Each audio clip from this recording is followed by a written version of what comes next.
Coming in at number 10 is Spider-Man with the powers of the Beyonder. For this point, we are talking about regular old Peter Parker from Spider-Man and Secret Wars number 4, when he temporarily gains the powers of the Beyonder. Before Dr. Doom was granted the Beyonder's powers in Secret Wars, the Beyonder power actually went to 2 others. Once the power left the Beyonder himself, it actually went straight to Wolverine, who absolutely could not handle the power, so he almost immediately bestowed it onto Spider-Man. With this power, Spider-Man turns Doc Ock into plants, obliterates a big group of villains, easily rips apart Ultron, literally stomps on the Molecule Man, and defeats Galactus with his fists. He brings the city from the 32nd century into the modern day, creating New Parker City. He saves Uncle Ben on like 3 separate occasions, but then we learn that this all happened in like 1/1000th of a second before Dr. Doom took the power back for himself, which was the way it was supposed to be. Number 9, Silver Surfer becoming worthy. If you want to see a whole whack of upgraded characters, then I send you to the Thanos Wins arc from writers Donny Cates and Jeff Shaw from Thanos Volume 2. Thanos goes to the end of the universe where he has become King Thanos, and in issue 16, a vengeful Silver Surfer shows up to take both of these versions of Thanos on after spending millions of years becoming the last being worthy of Thor's hammer, taking on a darker look imbued with black matter, calling himself the Fallen One, and gaining control over the Annihilation Wave. He shows up with the Annihilation Wave, hits both versions of the Mad Titan with massive blows, he one-shots a cosmic-powered Ghost Rider, he reverts the Hulk back into Bruce Banner, but somehow still gets defeated by King Thanos, who wields the Twilight Sword of Surtur, and then King Thanos and regular Thanos proceed to viciously bring the Surfer to his end. Now I'm telling you, this story is absolutely bonkers, and to prove that, we will now talk about the number 8 spot, Frank Castle with the power of the Ghost Rider and the Power Cosmic. Coming from the same Thanos comic just a few issues earlier in number 13, this version of Frank Castle comes from the future and he is quite literally insane. He shows up in the most badass way ever, causing a rain of blood before blasting through Thanos' army of Chitauri with hellfire and riding this insane looking space motorcycle. It's quite beautiful, honestly. He then traps Thanos in a chain made of the bones of Sidorak, and using a fraction of the Time Stone, he takes Thanos all the way to the future to meet that King Thanos that we just talked about. This is Frank Castle, who was hit with debris and died during the final stand against Thanos on Earth in an alternate universe. Once Frank made it to Hell, he made a deal with Mephisto to return to Earth for vengeance on the Mad Titan, but when this new Ghost Rider showed back up on Earth, everything was already lost. He was completely alone, and even Mephisto stopped responding eventually. This drove Frank Castle insane. Galactus eventually did show up, and Frank gave Galactus the Earth in exchange for being his herald and gaining the Power Cosmic as well as the Ghost Rider. These two spent hundreds of years together until the day they finally faced Thanos, who defeated Galactus with one fell head-chopping swoop. Frank then became King Thanos' number 1 guy. He was such a great character that he even got his own solo series, which you just need to check out. Number 7, Iron Man and Doctor Strange. So, it turns out that Tony Stark is actually a good fit to become the Sorcerer Supreme, as it has happened not just once, but on 2 separate occasions in Marvel Comics. The first time would be in What If issue number 113 from 1998, where Tony and Stephen Strange meet at a party, and after leaving together, Tony is driving when they get into a car crash that ruins the Doctor's hands. This leads Tony on a journey fueled by guilt to try and repair Strange's hands, leading him to the Ancient One and becoming the master of the mystic arts, but also learning how to infuse his tech and armor with magic to create a much more capable hero that is portrayed to Dormammu by Stephen Strange, who becomes almost like Baron Mordo. Now the second time would be an all-new X-Men Annual number 1 from 2014, which showed us Iron Man from Earth TRN 591, who brought together the Avengers to permanently end the threat of Thanos, which resulted in the alien races of the universe rewarding Earth with technology, making it a utopia, and Tony would start to lean more into his mystical side, becoming the Sorcerer Supreme and being able to solve conflicts without any kind of real fighting, and living youthfully comfortable at 126 years old, which is insane. And then the thumbnail for this list is also an Iron Sorcerer Supreme, but that is actually Stephen Strange with an Iron Man armor from Savage Avengers number 9 called the Iron Mage, and Savage Avengers Volume 1 is a must read, so you can check that one one out for yourself. I'm moving on. Number 6, Hal Jordan and the Spectre. This point also gets to be a bit of a 2-in-1, but this time we aren't looking at alternate universes. After the incredibly infamous destruction of Hal Jordan's home Coast City at the hands of Cyborg, Superman, and Mongul, Hal goes a little bit bonkers with his grief, leading to the Emerald Twilight story. Hal tries to create a hard-light construct of the entirety of Coast City and the people that he knew who perished living in it, using all the charge in his ring that he had to do so. The Guardians of the Universe scolded Hal for irresponsibly using his power for his own personal reasons and demanded he report for discipline. But,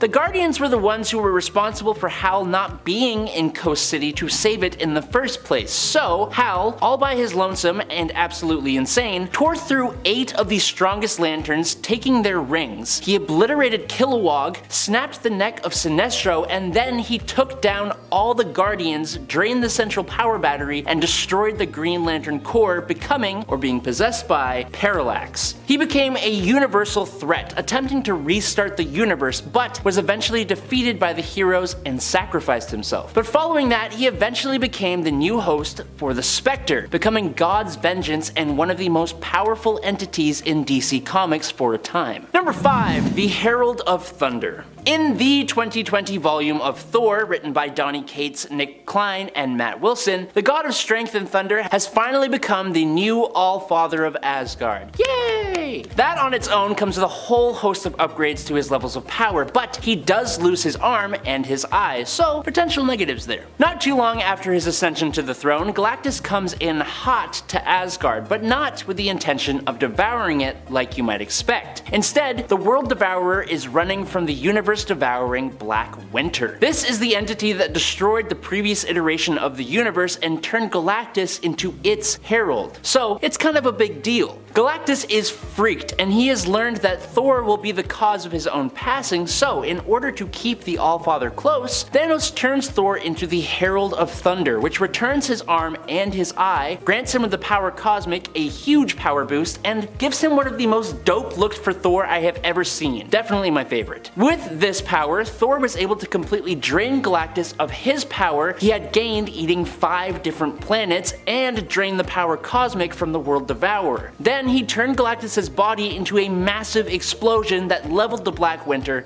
to nothingness. Number 4, Wally West and the Mobius Chair. Wally West, as I have said a few times, is probably the most powerful person to be the Flash. He has a whole hell of a lot of feats to prove that, but he reached a whole new level when he first sat on the Mobius Chair. This artifact basically makes whoever is sitting in it completely omnipotent, basically meaning they know everything ever. But Wally isn't the first person to sit in the chair. Obviously there is Mobius, who the chair is named after, but during the Darkseid War in the New 52 Justice League, Batman sat in the chair as well, and it was hella cool. But this is more than that. When Wally sits in the chair, it has been imbued with the energy of Dr. Manhattan. After Wally's involvement in the accidental passing of the heroes at Sanctuary, he was recruited to seek redemption. He removed all the invading dark matter from the multiverse, and in an act to save his kids, he sat in the infused Mobius chair. So now, Wally West, possibly the fastest being to ever exist, gained almost limitless knowledge and gained the powers of Dr. Manhattan, who can create life and manipulate molecules. He used the power to help defeat the Batman Who Laughs in the Death Metal event. In at number 3 is King Thor and the Phoenix Force. Yes, we are jumping back to Thor, but this isn't Earth 616 Thor. This Thor comes from the alternate reality of Earth 14412. His past is pretty similar to the 616 version of Thor that we know, even becoming All-Father Thor after the War of the Realms event. But after that event, at some point in time, Thor leaves Asgard and joins Omnipotent City's Interdeity Justice Department, which means he becomes a cosmic god cop. That's so cool. Basically, he arrested gods who would go and fight other gods. He would also become a planet at one point, then he had an affair with a frost giant and had a baby half-giant son, who then had 3 daughters, making Thor a grandpappy. He then went back to being All-Father, which is when Loki schemed to cause the complete annihilation of life on Earth Earth, turning Thor into a big old grump. He would eventually help defeat Gore the God Butcher, restore life to Earth, and then all the way at the end of time, he encountered Old Man Logan, who had the Phoenix Force, and in a battle with a ghost-riding, iron-fisted, star-branded Sorcerer Supreme Dr. Doom, Thor gained the Phoenix Force and fought Doom for 99 years before emerging victorious and going into the Forever Sleep. I hope that sounded as absurdly wild as it is, because it's just insane. Number 2. Venom and the King in Black.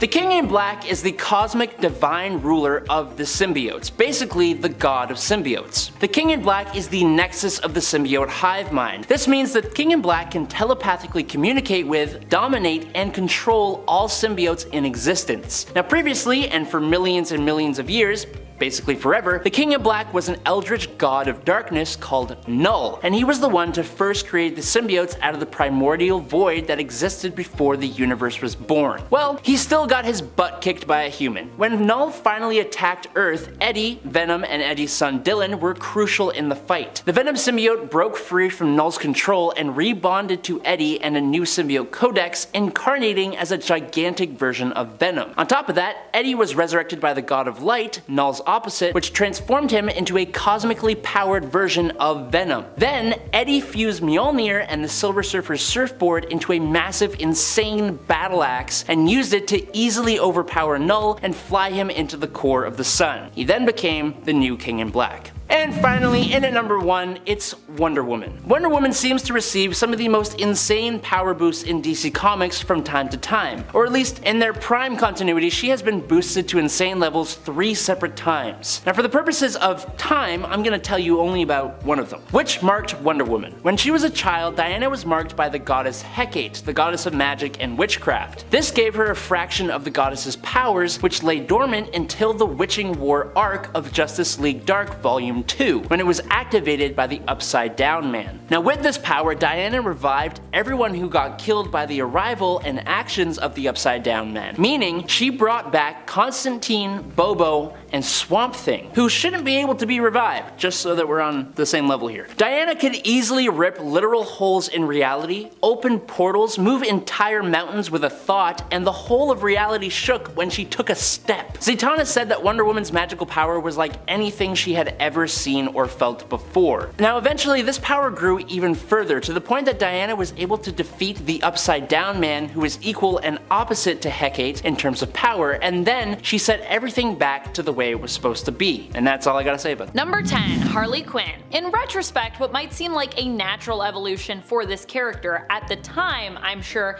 seemed quite revolutionary considering her origin. Harley Quinn is a comic book character who originally hailed from the animated world of DC, being so successful and so well loved as a result of her animated appearances in Batman the Animated Series that she was incorporated as well into comic book lore. She was initially only intended to be a small character for the animated world as well, but simply became just too popular for her to not become more prominent in the show and then move over to the comics. Harley initially was introduced to us as the wacky clown girlfriend of the Joker, or perhaps more like his wannabe girlfriend, as the Joker seemed to often mistreat and sidestep Harley and her attempts at romance at almost every turn, often more focused on capturing or defeating Batman than he ever was on Harl's. His behavior towards her almost seemed to result in a kind of Stockholm-like syndrome manifesting in Harley, that Harley struggled to break thereafter. Fortunately, she did eventually break it, and with some help and support from her good friend and later girlfriend, Poison Ivy, I think we can all consider this was a major upgrade for her character, and her own prowess as a villain. And honestly, it makes sense, because I feel like Harley's so great she deserves to be independent, you know? Especially in the Harley Quinn animated series, it's quickly implied in season 1 that Harley was perhaps more of the secret mastermind behind the Joker than her Puddin would ever give her credit for.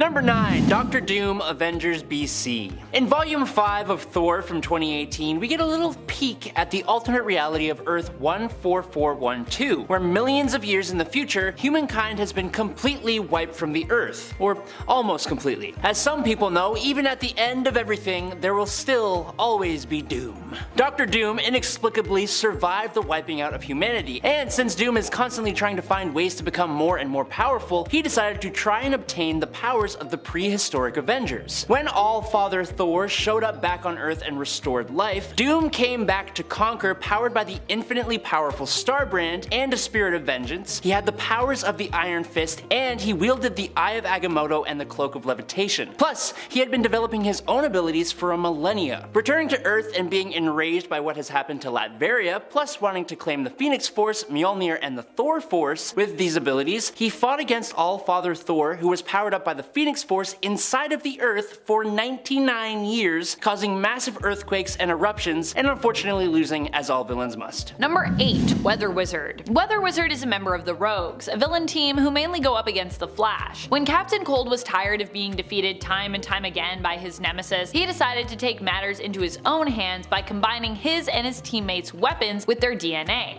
thereby giving them powers all their own, as opposed to them, needing to rely on tech and equipment. For Weather Wizard, after the incident, he no longer needed his weather wand and instead simply had control over weather just inherently. He typically preferred to utilize these powers through firing down bolts of lightning at his enemies, which honestly, if I had the power over weather, I'd probably also go with lightning because it's pretty OP. Or maybe, I guess, I don't know, rain that you can't escape. I hate that when it's just drizzling and it's like all around you, even if you have an umbrella up. Ugh.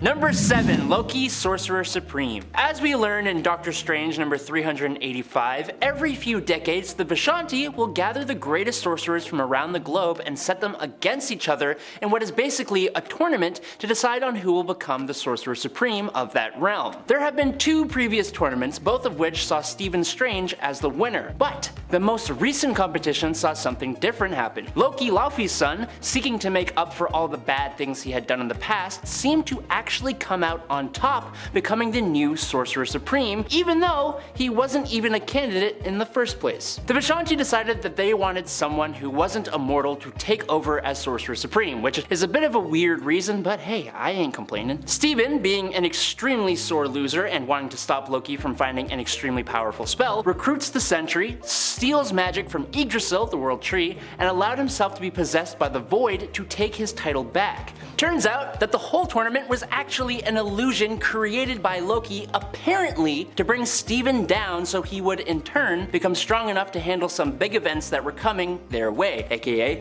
War of the Realms, Damnation, Infinity Countdown, and Final Host. Number 6. Tryon Juggernaut. What's more powerful than the Juggernaut on a regular day? How about a version of Juggy who can literally muscle his way into other dimensions? That is what we're talking about when it comes to this version of the Juggernaut, the Tryon Juggernaut. This all went down after Juggernaut was imbued with cosmic powers via the Tryon, an interdimensional entity that first appeared in X-Men issue number 88. This all happened as a result of the fact that Kane Marco basically lost his abilities after being tricked, and so the X-Men ultimately decided to save him, because they are the X-Men, they are heroes. When his powers were restored, however, it was revealed that the crystal that they had been stored in after being taken from him was apparently not empty, and with it came the power and influence of the diabolical entity known as Tryon, who possessed Kane, elevating his powers. And friends, before we move on to our next spot on this list, if you love what we do here at Top 10 Nerd, be sure to show us that you love us by clicking that like button. Click it, do it, click it.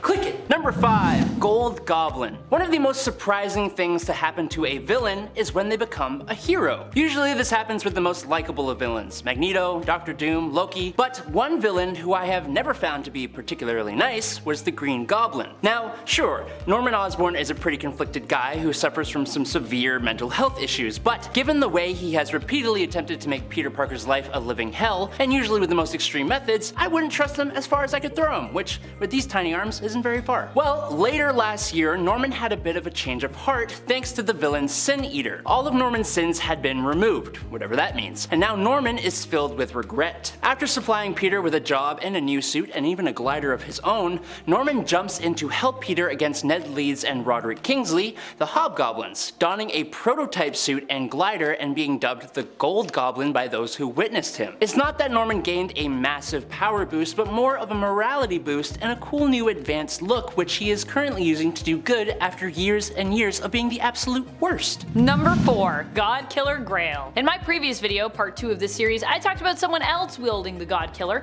but before that villain had it, Grail did. Which really, this upgrade fits extremely well with her and makes her seemingly even more unstoppable considering that her whole thing is, kind of basically just killing gods. Initially, Grail's ambition was to defeat her father Darkseid. This was the task given to her by her mother, who was an Amazonian assassin who bore Darkseid's child, seeing the child as a means to an end for defeating the dread new god and ruler of Apocalypse. Grail by herself is already a powerhouse, possessing basically magical abilities as well as new god abilities, so when you add in the God Killer, it really just feels like overkill. Over God kill.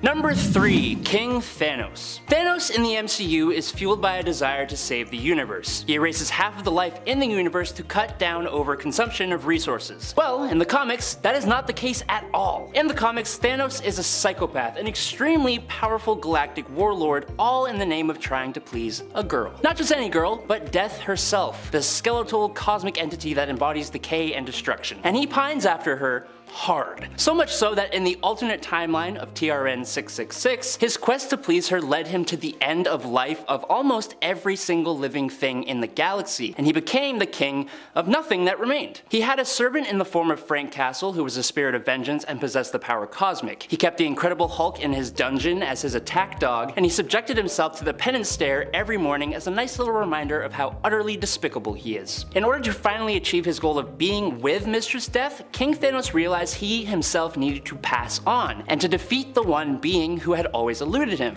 the Fallen One, which is an incredibly amped up Silver Surfer. To help him do both of these tasks, King Thanos used the Time Stone to bring his younger self to the future, but it didn't exactly go as planned. Number 2. Queen Ivy. While deceptively named after basically a houseplant, Queen Ivy is one of the most powerful versions we've ever seen of this character. This is a version of Ivy that manifested when it was revealed that she had split into 2 separate beings, Ivy and Queen Ivy. Ivy was more fixated on the fact that she was going through, some major identity crises, while Queen Ivy was kind of more interested in living that true villain life. After the 2 halves joined back together again, we were left with just Poison Ivy once more, back to her somewhat normal self. But this version of Pamela has definitely been changed by the experience of splitting apart and rejoining, as she now has some fungi-related spore powers. These can be used to infect those who stand against her, and have been shown to result in horrifying hallucinogenic experiences that lead to severe deformation, ultimately resulting in an extremely painful looking death. Would not wish it on anyone. In at number 1 is the God of Apocalypse. Lex Luthor is one of the greatest villains of all time. For a seemingly normal man with a brilliant mind, he consistently brings the most powerful beings around to their knees. But during DC's New 52, he went to a whole different level. During the Darkseid Wars storyline, Darkseid falls at the hands of the Anti-Monitor. When this happens, Lex was trapped on Apocalypse, where he encountered the Forgotten People, a group who held a prophecy that essentially said that the next ruler of Apocalypse would be a human. Now, while they assumed it would be Superman, all Lex Luthor had to do to make it otherwise was tell a little old lie. Lex said that he was the man from their prophecy, which led the Forgotten People to contain the Omega Effect inside the Man of Steel's #1 enemy. While they warned that he would pass away if he was lying, he actually manages to survive the bonding and becomes the new God of Apocalypse, harnessing the power of the Omega Effect. After becoming bored of the planet he just became the ruler of, he used the power to become the new Superman following the original's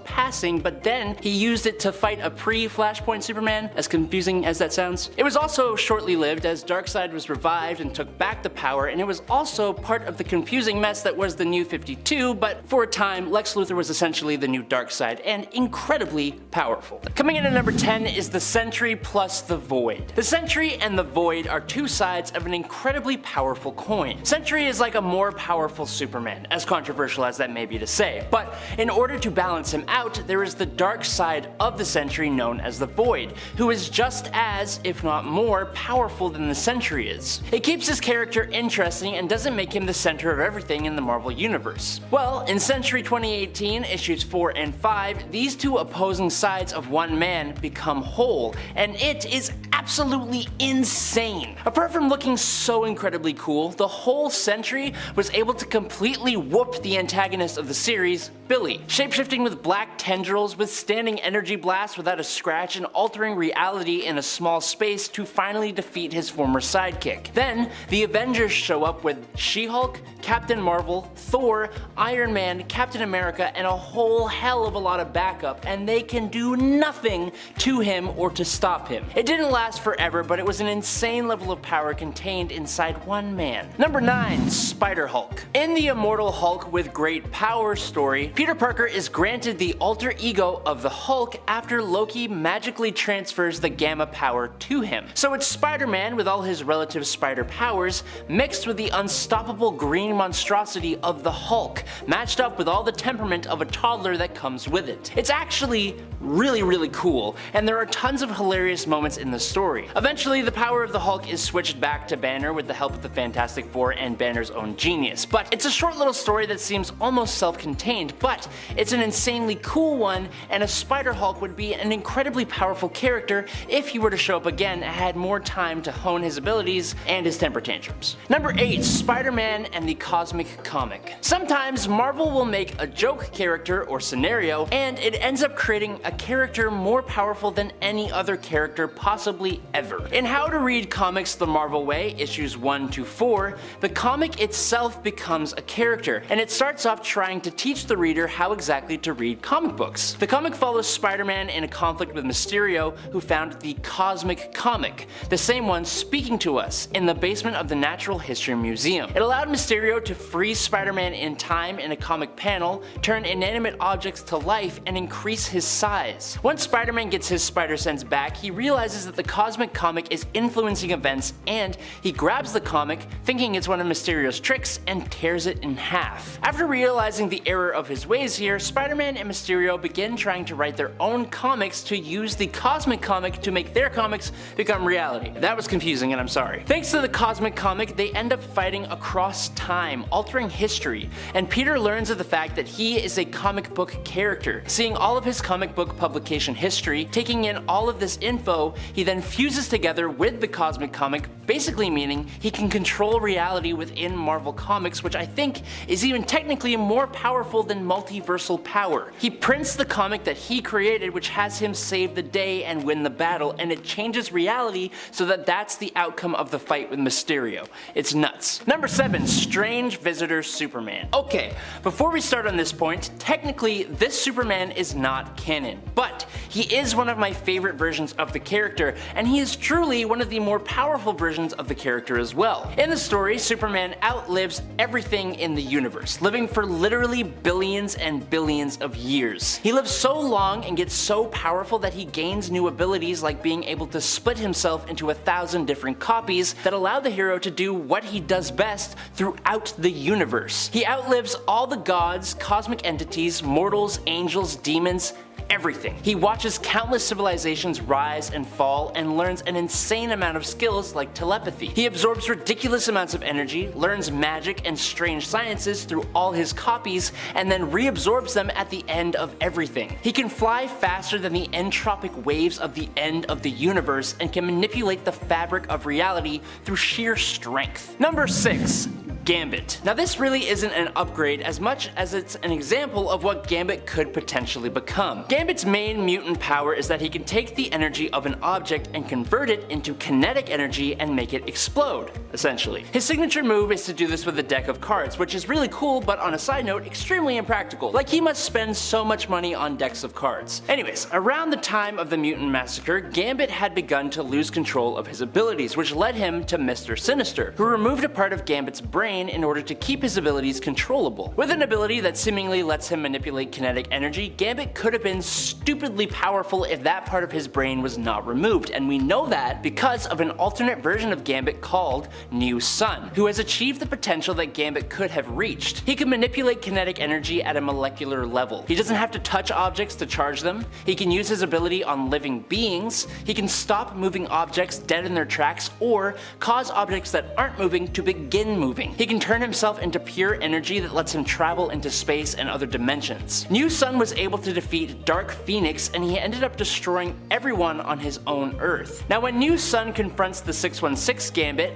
616 Gambit had restored his powers, and it allowed him to fly, heal himself, and even defeat New Sun. It's so cool, and it doesn't really get to that level ever again. Number 5. Wonder Woman. Again, gifted with the powers of the gods, Wonder Woman has many of the same abilities Superman possesses, including strength, speed, and durability. However, Wonder Woman's Amazonian training sets her a little apart as an amazing warrior. It's been debated for years whether Diana could beat Superman in a fight, and while she's shown to be capable of hurting him at least, she doesn't have the same raw power. Instead, Wonder Woman dominates her opponents through a combination of her special abilities, superior tactics, and special equipment gifted to her by the gods, but she has been elevated beyond that. When Diana was empowered with the World Forge and the Anti-Crisis energy at the end of Doom War / during Death Metal, she had enough power to shake stars and phase throughout time through sheer strength. She had displayed the ability to shrink an entire planet and was able to link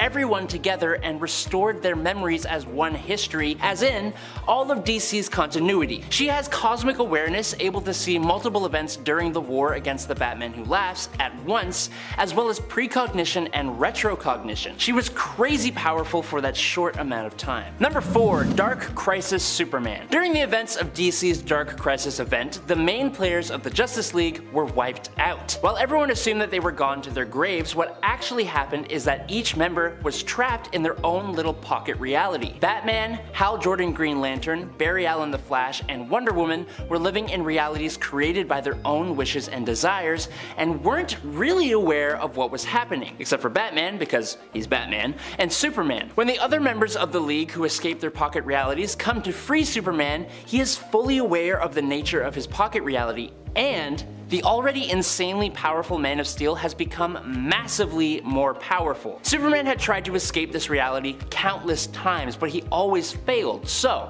instead of putting that effort into escaping, he put his efforts into training himself and absorbing the cosmic energy of the pocket reality itself. He basically became what is basically a cosmically powered god, and used that power to defeat the villain. Number 3. Emma Frost Lifebringer. In the alternate reality given to us in Marvel 2-in-1 from 2018, instead of Reed Richards and the Fantastic Four saving our world from Galactus, it was actually Dr. Doom who did it, and in true Doom fashion, he saved the world in a pretty evil way to ensure he would be powered up in the process. Although, I don't believe that was what he was trying to do, but you know, whatever. Instead of trying to destroy Galactus, Doom used a transference device to take over the World Devourer's body. The catch is that Dr. Doom was now driven by the same hunger that Galactus had, and he ate every single planet in the universe, leaving Earth as the only planet left in the cosmos. Galactus gains more power as he consumes planets, so as you can imagine, this Doom Galactus hybrid who consumed the universe is incredibly powerful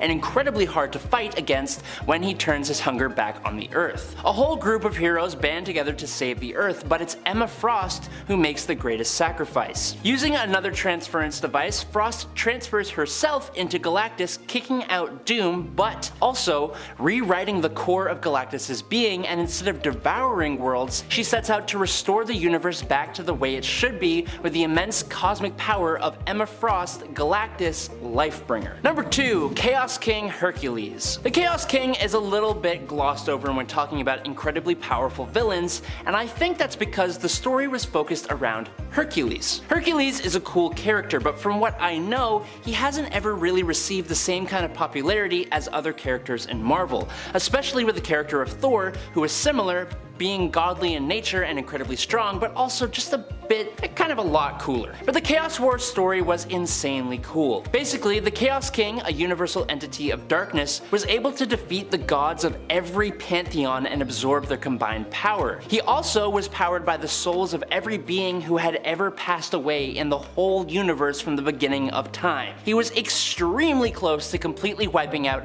everything in the universe. In order to fight the Chaos King, Hercules gets himself imbued by the power of the elder god Gaia, and becomes an absolutely insanely powerful god of gods. He could teleport, fly, and emit energy blasts from his hands and eyes. He caused massive shockwaves and craters with every step he took. He very easily destroyed not only a Chaos King powered and controlled Zeus and Athena with one hit each, but the entire Council of Godheads itself as well. He summoned Galactus and the cosmic entity Eternity to fight for him against their will. He matched the Chaos King blow for blow at a size larger than a planet, and once the threat was gone, he restored every destroyed planet, realm, every being, entity, and god, and then he lost the power. And coming in finally at number 1 is Moon Knight. While Moon Knight is normally a regular old street level hero, the nature of his abilities, being the avatar of the Egyptian god Khonshu, means that he does have the potential to become ridiculously overpowered, which he does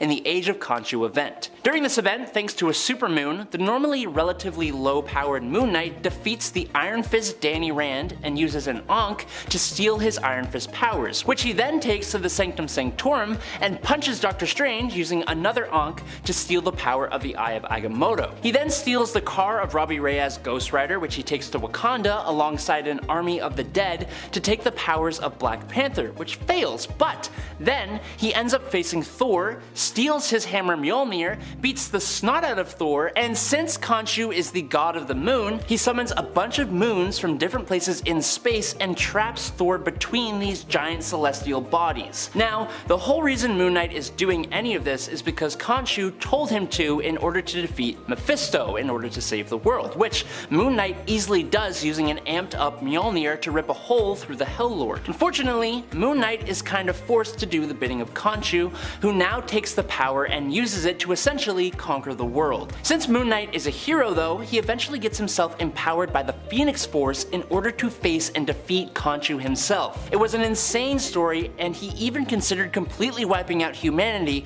at the end, but luckily did not. Number 10, Goblin King. What would happen if Norman Osborn got his hands on the Infinity Gauntlet? Well, this is a hypothetical future that does exist somewhere in the multiverse that we get to explore via the What If Infinity Dark Reign one-shot comic. Now, this comic combines the two events of Infinity and Dark Reign to give us a future where Norman Osborn not only creates and leads his own Dark Avengers team as head of a new government operation in the place of S.H.I.E.L.D. known as Hammer, but also a reality where he manages to get his hands, or more specifically his hand, on the Infinity Gauntlet, complete with its matching set of Infinity Stones. Mainly, Norman uses this gauntlet to fight against the heroes who would still oppose him and his team, but also to deal with some, well, honestly, some daddy issues. You see, Norman's dad seemingly never loved him, and also was actually really mean to Norman, to be fair. And so Norman wants to prove to his father how great he is now, and rub his face in the fact that the son he thought would never amount to anything is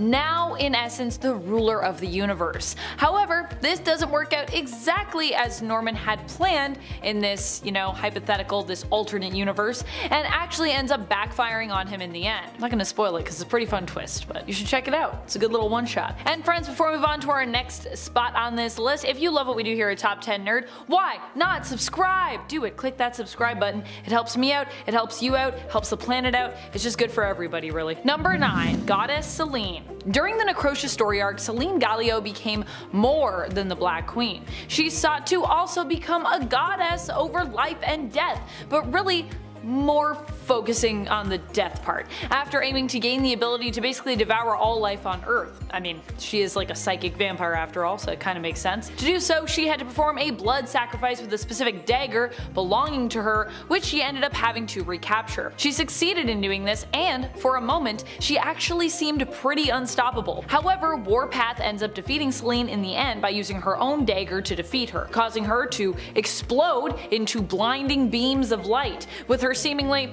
also dying. Selene, however, does survive this and later of course will return. Even before Selene aimed to become a goddess, she was extremely powerful and worshipped as one, being a super powerful type of immortal mutant known as an External. But Necrosha really was an upgrade in the sense that her godhood wasn't just a title based on her standard power set, but a title earned through enhancing her powers. She also basically had like an undead mutant army, so that in of itself is also an upgrade. Number 8. Mirror Master. Mirror Master is one of the rogues, the Flash's team of villains that he often has to combat against. Like the other members of the rogues on Prime Earth, Mirror Master also ended up getting superpowers. Unsatisfied with just their weapons, feeling that the rogues were too easily defeated again and again, Captain Cold, their leader, devised a plan to give himself and his team members real superpowers by having their DNA blended together with their weapons, thereby making their abilities inherent. For Mirror Master, this ended up backfiring initially with him being trapped within the mirror world. However,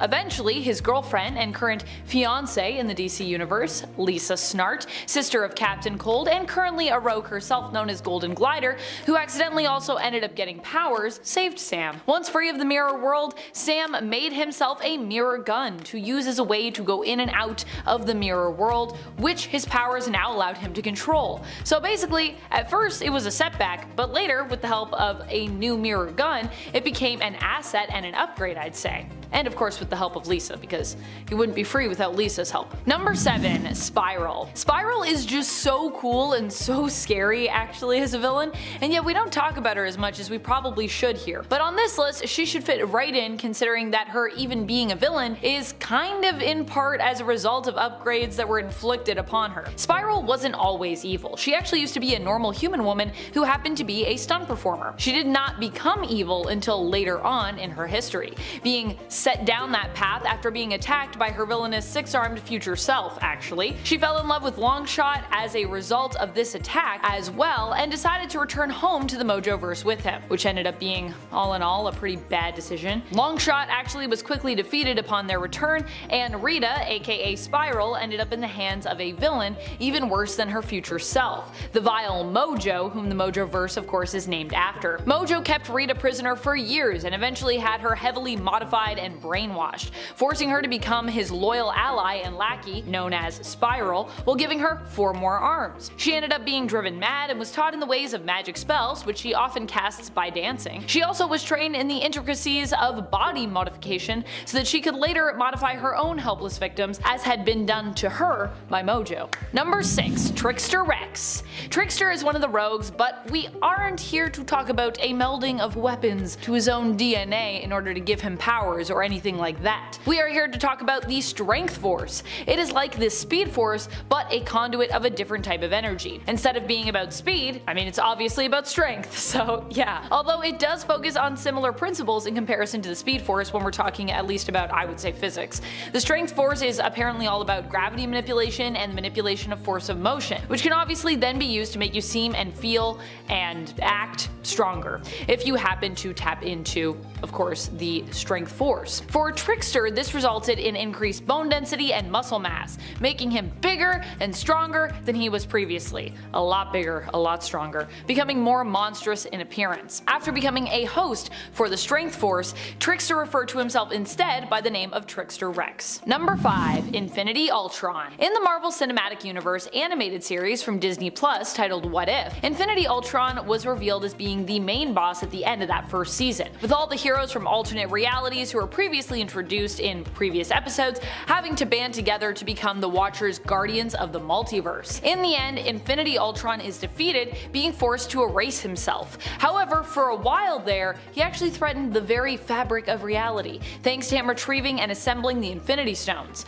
However, I will say, I don't think we have much to fear in the comic book world from a threat like this. I think the Infinity Stones, or as they were previously known, the Infinity Gems, typically actually have a rule in the comics where they can only affect the reality they're from, so traveling through the multiverse with them wouldn't really work in the comics, because then, you know, you'd go to another reality and then they'd just be useless, so yeah. Number 4. Cheetah the God Killer. Remember when Cheetah got her hands on the God Killer blade? I remember. It was a wild time in comics. This all happened as part of the Year of the Villain event. At the end of issue number 75 of Wonder Woman Volume 5, the 2016 volume, Cheetah ends up being led to the God Killer blade by Lex Luthor's drone. He urges her to follow his drone so he might lead her to the blade, but before that refused to tell her anything before they actually came upon it. Pretty trusting, actually, I would say, to just follow that drone blindly. Mainly, I assume this was done not for any actual reason towards Cheetah, but also to make us, eager to turn the page and be like, where's the drone going? After being given the God Killer, Cheetah is ready to once more confront her nemesis, Wonder Woman.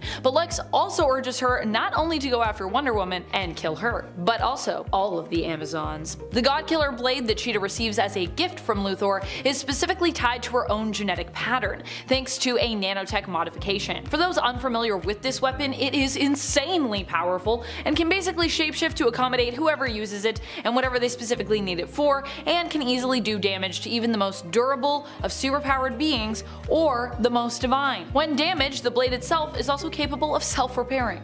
So this is a pretty crazy upgrade for Cheetah. Number 3. Joker, King of the World. While we already talked about a period where Joker gained reality warping powers on part 1 of this list, this isn't the only time that the Joker has gotten such power. No. In fact, weirdly, this has even happened, I would say, more than twice in comics. It's happened a few times. I wanted to give a shout out and a thank you here to Corey Graves from the comments section on our first part to this video, who actually suggested this specific occurrence of when this happened during the Batman vs. the Incredible Hulk crossover comic. So thank you for shouting that out. It allowed me to go back and be like, oh yeah, that happened, and it was so cool. Here, Joker gains an upgrade via an alliance when he allies himself with the Shaper of Worlds. The Shaper of Worlds is actually from Marvel Comics and is a being who can create extremely powerful illusions, which in essence are so real that they appear to shape reality. I mean, you could say he just shapes reality, but they are based in illusion, so I just thought I'd give you some info. The Shaper of Worlds can do this on a planetary level, which is pretty wild. Joker teams up with the Shaper in order to help the being cure their madness, and in exchange, the Shaper will basically make the Joker's dreams come true, making him king of the world. Having finally found the mind that the Shaper was looking for, one unique in all the universe with great ambitions and dreams. Apparently everyone else is dreaming way too small. Fortunately, Batman and the Hulk, while initially pitted against one another, by the end of the comic managed to team up and defeat both of these foes. Yay. Well, sort of. I mean, they definitely defeat Joker. The Shaper kinda just is like, I'm blasting off again, bye! Number 2. God Emperor Doom. God Emperor Doom is one of my favorite villain upgrades of all time, because with God Emperor Doom also comes his own battle world and all the alternate characters and stories which reside within it. It's a cool story that took over and affected all of Marvel, a little story known as Secret Wars. How did Dr. Doom become God Emperor Doom? Well, this was a result of the incursions, kind of. While confronting the Beyonders, no one but Doom was really willing to take on their power and save everything. In so doing, he became the new ruler of the multiverse, and in order to save it from all of the incursion collisions that were happening, created his own reality which combined all of the universes together, becoming its ruler and its god. Doom also held this power largely thanks to Owen Reese, aka Molecule Man, who he kept kinda locked away, hidden away, and used the powers of to make himself like a god. So this wasn't Doom's own inherent power, he was kind of borrowing from Molecule Man. However, in the end, Doom would lose this power in a fight between him and Mr. Fantastic, Reed Richards, who had survived the destruction of the multiverse in a life raft. Owen would appoint Reed worthy to wield his power, and Reed would use this power, along with the help of his family, to restore the multiverse to normal, restoring most things back to how they were previously, and modifying some elements in an attempt to improve them. In fact, he even gives Dr. Doom everything he wanted for a while by making him think the Fantastic Four were gone, and, fixing his face for him so he's no longer scarred, which is actually really sweet. Number 1. Zoom. While most people simply know the Speed Force when it comes to origins of powerful forces in the DC universe, it turns out this isn't the only power type that one can get through connecting to forces. There are many different force types in the universe, and the villain Hunter Zolomon, recently known as Zoom, manages to gain access to not just one, but two of these additional force types. In fact, actually I think at one point there are 3 additional ones that he's connected to. One of them is the Sage Force, and as it sounds, the Sage Force is like a fount of wisdom, greatly enhancing the intellect of those that it connects to. This gave Solomon super genius level intellect and also granted him psionic powers, including telepathy and telekinesis, which honestly pretty wild, especially because Hunter's already like OP in my mind. Solomon ended up using Barry Allen and Wally West in order to gain access to and connect with the Sage Force, as he discovered there was a force barrier in his way, which basically prevented these other force types from like coming into the world. He tricked the two of them to break this barrier and then was able to gain access himself to multiple forces at once, including the Sage Force. Number 10. Red Goblin. Well, we've recently got a glimpse at a new Red Goblin who also seems to be more heroic in nature, Normie, the grandson of Norman Osborn. There was also a time when the Carnage symbiote was attached to another, much more sinister presence, Norman Osborn himself. Norman Osborn is typically known for his goblin persona, one of, if not the, arch nemesis to Spider-Man, depending on, I guess, your own opinion. I feel like some people might say Doc Ock is, I personally would say Norman is, but you know, to each their own. However, there was a time when Norman was no longer the Goblin, having been forcefully cured against his will. In order to reclaim his Goblin abilities and persona, he teamed up with Carnage, as Carnage could help the serum work on Norman once more. Bonding together, they became Red Goblin, a terrifying enemy who succeeded in killing Flash Thompson, and almost also defeated Spider-Man himself. In fact, they would have defeated him if it weren't for Peter's own wit, as he convinced Norman to ditch the Carnage symbiote or risk having to share his victory over Spider-Man. And friends, before we move on to our next spot on this list, if you love what we do here at Top 10 Nerd, and if you love when villains get super powerful upgrades, be sure to let us know by giving this video a thumbs up. Number 9. Captain Cold. The leader of the rogues in the DC Prime Earth universe, or at least one of the leaders, Leonard Snart became frustrated that his and his team's tech were not enough to defeat the Flash. As a result, he made a plan to use their weapons in order to imbue them all with powers. They did this by infusing their DNA with their own powers, blending their weapons with themselves in order to give themselves powers, although really this was kind of Captain Cold's decision himself.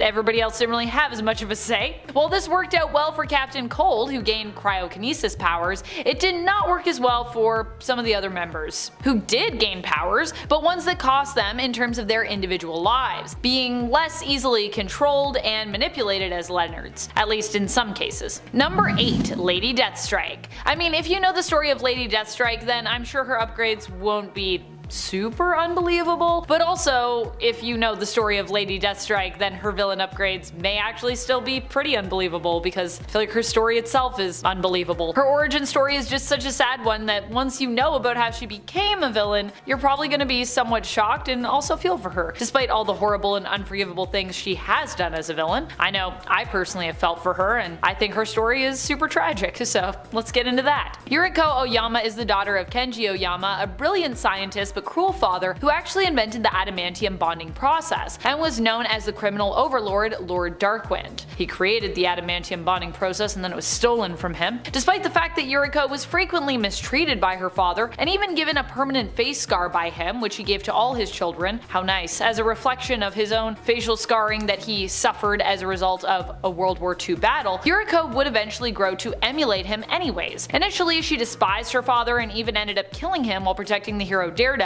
which you'd think means that she would grow up to, you know, become a hero and do some good stuff. However, even once free of her father physically, she could not escape his hold on her mentally. Her lover, one of his assassins, who was blindly devoted to him, ended up taking his own life following Lord Darkwind's death. This caused a shift in Yuriko, who then set out to carry on her father's legacy instead of condemning him, which you'd think she would have, cybernetically enhancing her entire body and continuing to upgrade it more and more as time went on. And that's how she kind of becomes basically a major Wolverine villain, because she's all like, that adamantium bonding process, I must get Wolverine and take it back of my father's legacy. Number 7. Heatwave. Heatwave was another of the rogues who was part of the genome experiment to have their DNA combined with that of their weapons. However, Captain Cold's transformation was much less horrifying, I'd say, than Heatwave's. Like Captain Cold, Mick Rory's weapon was also elemental in nature, with his being a heat gun as opposed to a cold gun. His DNA combined with his weapon gave him pyrokinesis abilities, which looked like they were pretty terrifying to him initially, as his whole body ignited in flames. Not gonna lie, I'd also be pretty afraid of that. That doesn't sound like great powers to me. I do not like fire, so I like to be a fair distance away from fire. Safety. Number 6. Absolute Carnage. During the Absolute Carnage event, Carnage received one of the most epic upgrades ever, especially considering at the time, he was pretty dead. Carnage had returned to Earth from space and in essence basically burned up on re-entry. Despite the symbiote's aim to try and keep its host, Cletus Cassidy, safe, the two entities combined as one both perished on their return. However, this wouldn't be the end for them, because they would be resurrected by a cult that worshipped the god of symbiotes, Null, seeking to appease and awaken him. And also because it's Carnage, and Carnage can never stay dead even when you're like, but there's no way he could come back now, right? He still comes back. Carnage would be revived using the Grendel symbiote, making him extremely powerful, especially as he continued along on his mission to devour and collect the codices of all symbiote hosts, located in their spines, whether these hosts were superpowered or not, alive or dead. All in all, it was a very scary time. Number 5. Bizarro. Bizarro is a villain who is known for being insanely powerful, as he's kinda like an evil reflection of Superman, whether that be the version of Bizarro who is like a defective clone or was created to be the opposite of Supes by Lex Luthor, or the version of Bizarro who is in essence an alien from Bizarro World, or Hetrea, where everything is the opposite to our world, to Earth. People speak backwards, bad is considered good, even the formal name of the planet is technically just Earth spelt backwards. Hetrea. Bizarro, however, may be super strong like Superman, that isn't a direct opposite I guess, although his cold vision is, but he does not share Clark's intellect. Usually Bizarro is presented as being very dumb or simple-minded, at least in comparison to Superman, who is in essence an effortless super genius. However, with Bizarro 2, a defective clone of Superman created by Lex Luthor, he was, for a time, given a genius intellect as well. Unfortunately, this didn't last, but still, a super smart Bizarro is a terrifying, or perhaps, depending on the circumstances, more comforting thing to imagine.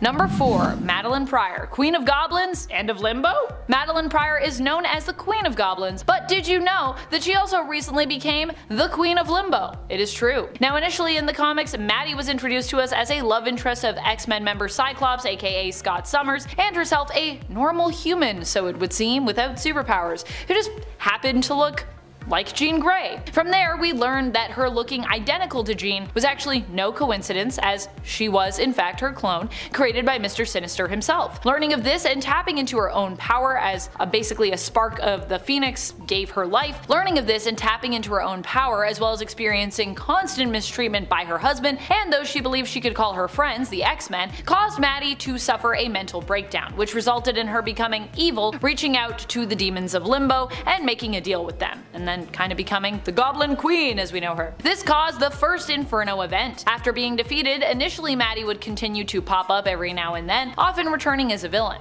More recently, she was permanently killed but received a new lease on life when she was resurrected on Krakoa. It seems she was ready to turn over a new leaf and forgive those who had mistreated her in the past, moving forward with her life. How healthy. She became the new Queen of Limbo after Magik sought to retire as ruling monarch of the Hellish Dimension, with Magik even going super far to be like, no, I trust Maddie, I think Maddie will be great. However, we later learn in the Dark Web event that Madelyne actually wasn't ready to give up her grudges, as she used her newfound power over Limbo to amass a demon army and once more attack New York City. Turns out her pretending to be over everything was a bit of a ruse because she still had some stuff that she needed to resolve. This too, however, would be resolved, but for a time, Maddie was back to being a villain and with a power boost from Limbo. Number 3. Golden Glider. While Lisa Snart's powers may initially not seem like an upgrade, considering, well, they did leave her in a coma, they are actually insanely powerful, and once she kinda came to embrace them, made her a fairly even match for the Flash, who is also known for being one of the most powerful heroes around. Definitely one of the most powerful heroes in my book. Like the other rogues, Lisa herself also received actual superpowers during the experiment that was conducted to give the members of the team superpowers.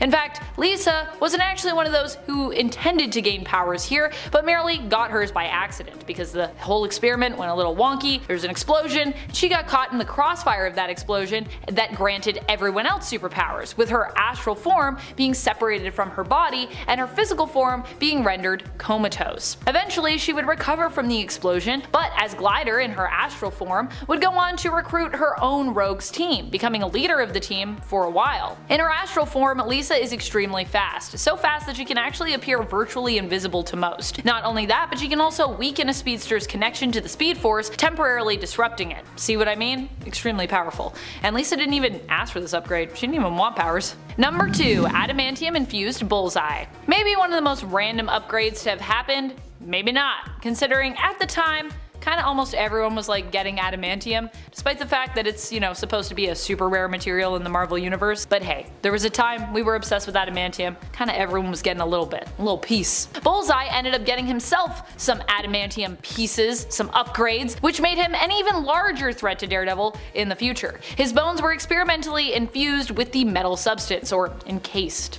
or whatever, making him akin to someone like Wolverine in terms of his durability, and meaning he couldn't just easily be taken out like most human opponents. After all, while Bullseye may be an extremely skilled marksman, possibly the most skilled marksman in the Marvel universe, he was just that, a human with skills. But with the adamantium upgrade, which he received from Lady Deathstrike's father, Lord Darkwind, he was now much more unstoppable and deadly. I will say this, unlike Wolverine, Bullseye does not have a completely coated and infused adamantium skeleton. Only pieces of adamantium coat parts of his skeleton, but this also includes his spine, which is still pretty scarily durable, and I mean your spine is a lot of the things that you need to be durable if you want to do crazy stuff, so he can do some pretty crazy things now. Number 1. Emperor Joker. Emperor Joker has to be one of the most unbelievable villain upgrades we've seen thus far in the comics. Emperor Joker ended up stealing his powers from Mr. Mxyzptlk, the 5th dimensional imp who is sometimes a mischievous villain to Superman, and at other times kind of like an oddball ally, depending on the story and depending on the writers. Mr. Mxyz only planned on giving Joker a small amount of his power, less than 1% I believe of his power. However, the Joker, being the trickster he himself is, managed to trick Mxyz into handing over 99.99% of his power instead. Ugh.